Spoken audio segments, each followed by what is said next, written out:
Welcome back to Wake Up America. We are continuing our coverage this morning of the war with Iran as President Trump says the United States is not seeking an escalation or extension of the memorandum of understanding that expired Monday. The president also saying he is in no hurry to reach a deal with the regime, calling on Iran to, quote, put up the white flag of surrender. President Trump also threatening military action against Oman, an ally of the United States, if its negotiations with Iran over the Strait of Hormuz interfere with U.S. efforts to reach a peace deal. So joining us now to break all this down and more, Gaystone Institute senior fellow, author Plan Red, China's Project to Destroy America, Gordon Chang, along with Vice President of National Security at the Heritage Foundation, former Deputy National Security Advisor Victoria Coates. Good to have you both with us this morning. Victoria, I'll start with you. So the deal with Iran officially over now, right? Even though it was essentially dead on arrival 60 days ago. So where do we go from here?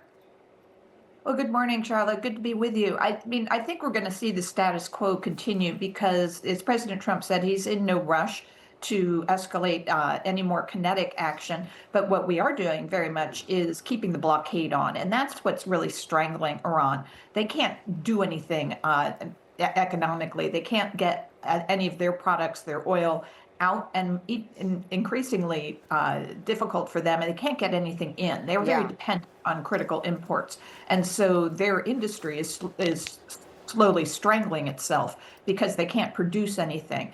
And so I think the leverage is entirely on the president's side here. He can keep that going, and they are eventually just going to collapse economically.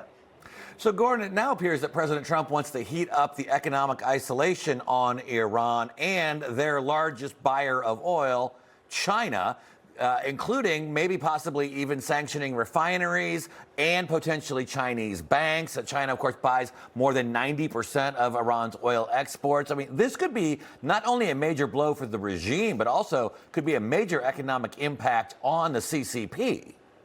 Well, certainly, because the Chinese economy right now is failing. They reported 4.3% growth for the second quarter this year, but most analysts think it's about 1.5. You can even make the case that it's contracting. So any shock like this, especially one to confidence, could really hit China. But the United States needs to stop threatening to China, and it needs to start imposing these costs, because we know that throughout the war, China has not only been helping Iran, it's been helping Iran kill Americans by providing the targeting data that, for instance, resulted in the deaths of 6 Americans on March 1st.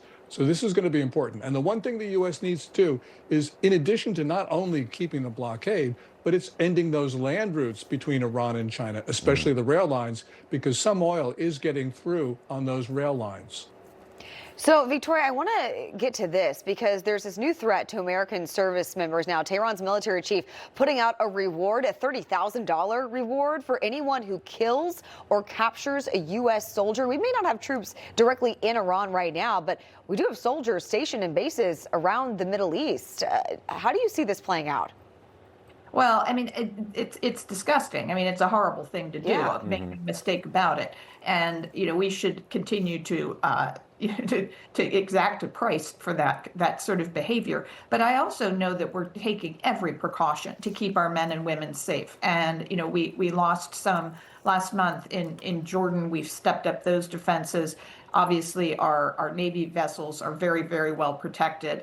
And, it's just a reminder that you have to remain hyper vigilant in this situation because the Iranians will stop at nothing to try to attack our people. But at the same time, as I said, I think they're very well protected. And I very much trust our Commander-in-Chief and Secretary Hegseth to keep that top of their priority list. Yeah, $30,000 goes a long way here in America. It goes a really long way in Iran. All right, Victoria, Gordon, we have to leave it there. Thank you both so much for taking the time.